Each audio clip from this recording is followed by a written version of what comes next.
Следственный комитет мое заявление на рассмотрение доводов отправил в Центр по противодействию экстремизма.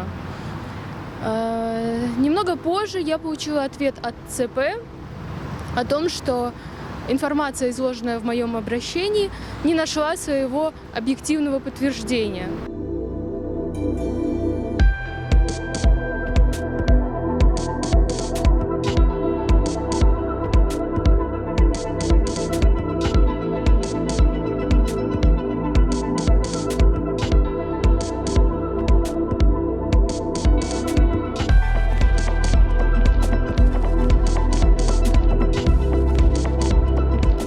Мы не должны допускать того, что кто-то в информационном поле будет позволять себе публично говорить о том, что крымские татары предатели, что они были заслуженно депортированы со своей родины, что после окончания войны крымские татары хранили у себя дома оружие, чтобы применить его против мирного населения Крыма.